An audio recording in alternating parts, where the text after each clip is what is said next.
वहां खा देते हैं। मुस्कुरा के बोलिएगा तो बहुत मजा आएगा, बहुत आनंद आएगा। अध्यक्ष महोदय, आज इस सदन में मैं कटौती प्रस्ताव के पक्ष में बोलने के लिए खड़ा हुआ हूं। मैं आपका और अपने दल के मुख्य सचेतक भाई शाहीन जी का और अपने नेता आदरणीय तेजस्वी यादव जी का के प्रति आभार व्यक्त करता हूं कि उन्होंने सदन में हमें बोलने का मौका दिया। ये तो पता भी नहीं चलता अध्यक्ष महोदय कि अभी जो बजट पेश हुआ है ये तो हम ही लोग का तैयार किया हुआ बजट, अब उसी बजट के खिलाफ में कटौती प्रस्ताव में हम लोगों को बोलना पड़ रहा है। अब वापस ले लो भाई, वापस ले लीजिए। अभी हम सच्चाई तो यही है कि हमारे नेता आदरणीय तेजस्वी यादव जी के समय का ये बजट है और उसको वो लोग अपना बजट बना दिए, तो स्वाभाविक है हम लोगों को बोलना पड़ रहा है। लेकिन जो परंपरा रही है, संवैधानिक परंपरा है, उसमें तो हम विरोध करेंगे ही आपका, क्योंकि आपसे हमारा मेले नहीं होने वाला है। अध्यक्ष महोदय, आज बहुत महत्वपूर्ण विभाग है, ग्रामीण विकास विभाग, ऊर्जा विभाग, गृह विभाग, ऐसे करके 12 विभाग है जिस पर आज कटौती प्रस्ताव है। 12 विभाग। आज श्रवण बाबू को क्या है कि हमेशा हमारा इन्हीं के विभाग में पाला पड़ जाता है। ये 8-9 साल से आपके विभाग का पाला पड़ रहा है, लेकिन एक सदन में कोई बात अगर हम रख दिया, आपने एक बार हमको कहा भी कि हम इसका आगे इसको हम ध्यान देंगे, इसको हम प्रोसीडिंग में लाएंगे, लेकिन आज तक नहीं आया है। पूरा ध्यान देते हो जी? नहीं, अब हम बता रहे हैं इनको। ग्रामीण विकास विभाग, राष्ट्रपिता महात्मा गांधी, चौधरी चरण सिंह, स्वर्गीय चौधरी चरण सिंह आदि तमाम पुरुषों ने कहा था कि भारत गांव का देश है। Bharat Ratna, thank you. चलिए धन्यवाद। आप कर्पूरी जी को भी दिए हैं, इसके लिए धन्यवाद। जिंदगी भर तक गाली दिए हैं, लेकिन कम से कम अब भारत रत्न दिए हैं, इसके लिए भी धन्यवाद। तो लोगों ने, तमाम महापुरुषों ने कहा कि भारत गांव का देश है। 70% आबादी गांव में बसती है और ग्रामीण विकास विभाग गांव से जुड़ा हुआ है। हम कई बार कहे, जैसे इसमें ग्रामीण विकास विभाग में सर मनरेगा है।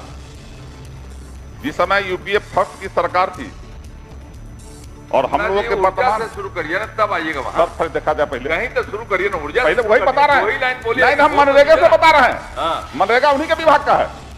तो ऊर्जा से शुरू करिए। हम ग्रामीण विकास से पहले शुरू करेंगे, क्योंकि श्रवण बाबू से बराबर हमारी भेंट होती रहती है। तो मनरेगा यूपीए फर्स्ट में स्वर्गीय रघुवंश बाबू जो सांसद थे, उन्होंने मनरेगा लाया, जिसमें रोजगार गारंटी के तरफ 100 दिन के मजदूरी का प्रावधान रखा। और हमको लगता है कि पूरे देश में मनरेगा जो है काफी सफल रहा। मजदूरों का काम रहा, भुखमरी की स्थिति उत्पन्न नहीं हुई इस देश में।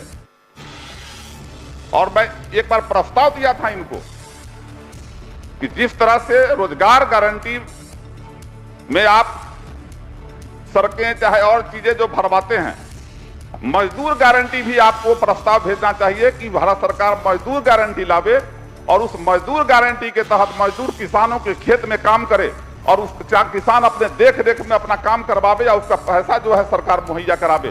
तभी हमारा देश, हमारा समाज आगे विकास करेगा। और आपने कहा भी था कि मैं इस प्रस्ताव को भेजूंगा, लेकिन आज तक कुछ अमल नहीं हुआ इस पर। आज ये स्थिति है गांव में कि हर किसान आज रोता है खेत में काम करने से।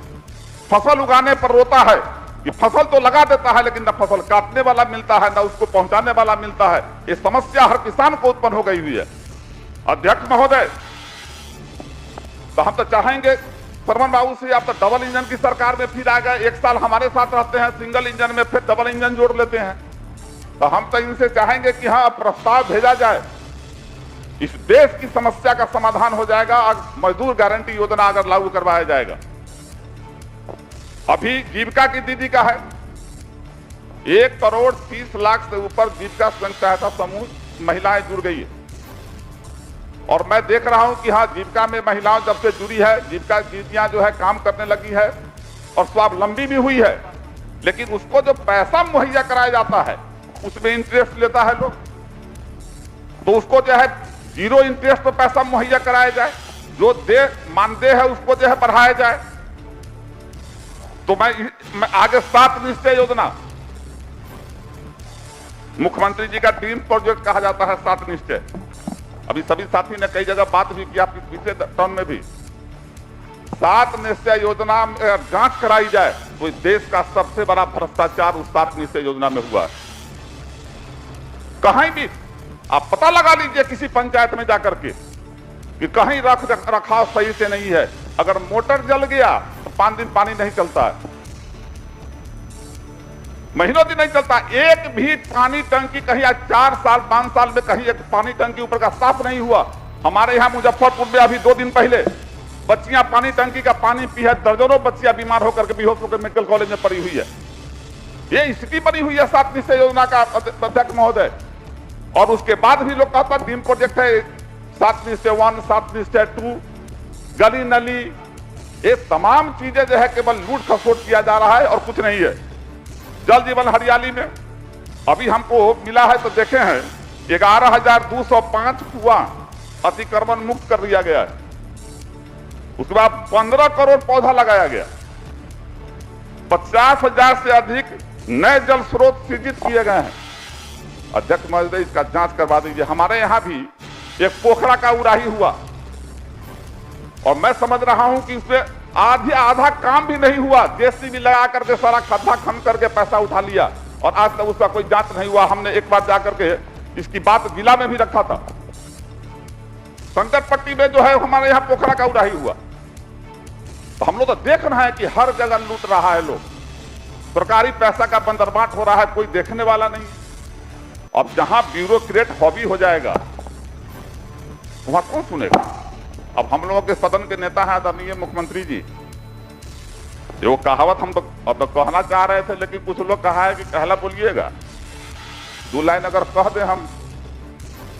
विश्वास बन के लोग जिंदगी में आते हैं,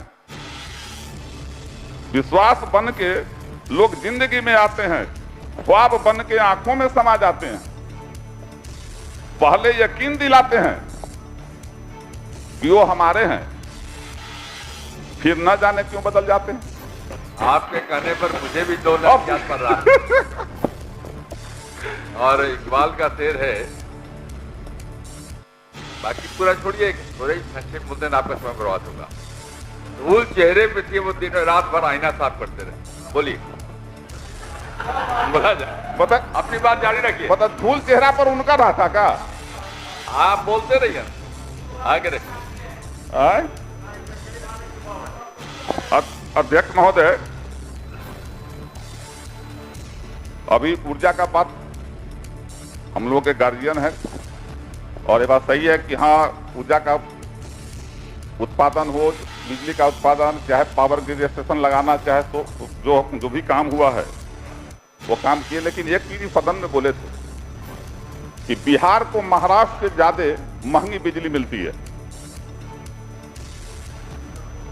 सदन में बोले थे तब कि बिहार को महाराष्ट्र से ज्यादा जो है महंगी बिजली मिलती है। अब तो कम से कम गार्जियन से मेरा आग्रह होगा कि अब महाराष्ट्र का बिहार जो इतना पिछड़ा राज्य है तो कम से कम इसको तो सस्ती बिजली मिलना चाहिए। और दूसरा है कि जितना भी जर्जर पोल और तार बिहार में है, हमारे कंस्टिट्यूएंसी में भी है, सर बोले थे कि सारे जर्जर तार और पोल को बदल दिया गया है। कई बार हम लोगों ने विभाग में एग्जीक्यूटिव इंजीनियर से लेकर तमाम लोगों को लिख करके दिया, सर आज तक उस पर कोई कार्रवाई नहीं होती है। हाँ ये बात सही है कि जब तक प्रत्यय अमृत जी थे, मुजफ्फरपुर के थे, वो हम लोग बात करते थे, काम होता था। लेकिन अभी ये स्थिति है कि अगर ट्रांसफार्मर अगर जल जाए तो 15 दिन महीना दिन से पहले ट्रांसफार्मर भी नहीं बदलता है। गांव का गांव जो है अंधेरे में रहता है और इतना मनमानी, पहले इतना पास सुना जाए, इतना मनमानी हो रहा है कि अगर किसी गांव में अगर 10 आदमी के पास बिजली बिल अगर बचा हुआ है, बिजली बिल जमा नहीं कर रहा है, तो उस पूरे गांव का ट्रांसफार्मर से लाइन काट दिया जाता है। हम लोग परेशान होते हैं। अब प्रमोद बाबू कभी सत्ता पक्ष में गए, इनको परेशानी नहीं होती होगी, हम लोग झेलते हैं वैसा। लोग को मट्टी तेल उपलब्ध नहीं होता है, लाइन कट जाता है, अंधेरे में कैसे गरीब का बच्चा जो है, कैसे गरीब का परिवार कैसे बसर करता है। तो इन तमाम चीजों पर मैं आग्रह करूंगा गार्जियन से कि इन तमाम चीजों पर ध्यान देने की जरूरत है कि आम आदमी को जो परेशानी हो रही है और ब्यूरोक्रेट जो हावी हो रहा है, मैं समझता हूं कि सदन का कोई विधायक ये नहीं बोल सकता कि हम अगर किसी ब्यूरोक्रेट को बोल देंगे तो काम मेरा हो जाएगा। अब 2-4 लोग होंगे, उनका सत्ता वाले हैं, मुंह नहीं खोल सकते, उनको सब कुछ जान के भी चुप रहना है। हम विपक्ष में है, जो सही होगा बोलेंगे। ऐसी स्थिति पूरे, अरे तो हम लोग उस समय भी बोलते थे। जी इधर बात करिए, इधर देख के बात करिए, बोलिए अपनी बात। अभी जो स्थिति है, अब मुख्यमंत्री आवास योजना में अभी पन्ना बाबू हमारे यहाँ के तत्कालीन डीएम थे। इनके समय में हमारे मीनापुर का 4500 परिवार चिन्हित हुआ था मुख्यमंत्री आवास योजना में, और उस 4500 परिवार में 308 परिवार केवल मीनापुर को भेजा गया है। 308 परिवार को। अब सोच सकते हैं कि हाँ 4500 में 308 गया। मुख्यमंत्री आवास में सहायता राशि कि जो पुराने बिल्डिंग है, जो जर्जर है, चाहे नहीं बन पाया, 50,000 रुपया अध्यक्ष महोदय उसको देना है। मैं समझता हूं कि हाँ प्रखंड वाइज अगर पता लगा लीजिए तो 10 आदमी को भी पैसा नहीं मिल पाया। अभी तो बड़े भाई है, ये नहीं है सम्राट भाई, उप मुख्यमंत्री जी उस दिन बोल रहे थे कि 94 लाख लोगों को हम रोजगार देने जा रहे हैं। मैं सुना हूं उनका। महागठबंधन की सरकार, जिसमें आदरणीय तेजस्वी जी जातीय गणना करवाए, गरीबी रेखा से नीचे जो 94 लाख परिवार को जो चिन्हित किया गया, जिसके लिए सहायता राशि 2 लाख रुपया देना था, अब उसको कह रहे हैं कि हम 94 लाख को रोजगार दे रहे हैं। तो सारा चीज तो हमारे महागठबंधन का है, और गिना रहे हैं इसमें कि हम लोग 2 लाख कितना करोड़ कर दिए, 2,78,000 करोड़ का बजट ले आए। अब देखिए, फिर उधर बात कर रहे हैं आप, इधर बात करिए। 10 दिन में अरे आप बजट का ऊपर आप पन्ना दिखाइए कि कब टाइपिंग में गया है, बुझा जाएगा आपको। अरे वो तेजस्वी जी का विजन है, तेजस्वी जी के विजन के कारण जो है उसको दिखा रहे हैं आप। कहां गए थे पहले 2020 में? 2020 में 90 का बात कर रहा है। फिर देखिए अब बजट से हट जाना पड़ेगा हमको। 90 से पहले आप 2005 और 2005 से 90 की बात आप करते हैं। आप भूल गए हैं कि मानसिक गुलामी से निकालने वाले बिहार में लालू यादव हैं, मुन्ना जी, जिन्होंने आदमी को मानसिक गुलामी से निकाला है और मानसिक गुलामी से निकाल करके कमल तक पहुंचाया। आप कह रहे हैं कि 90 या 2005। आप तो बैठिए, समझे मुन्ना, इधर तक के बात करो भैया। कहा उधर सब आपका समय किल कर रहे हैं, आप उसी चक्कर में पड़ गए। अध्यक्ष महोदय के बोलिए यार। हाँ अध्यक्ष महोदय,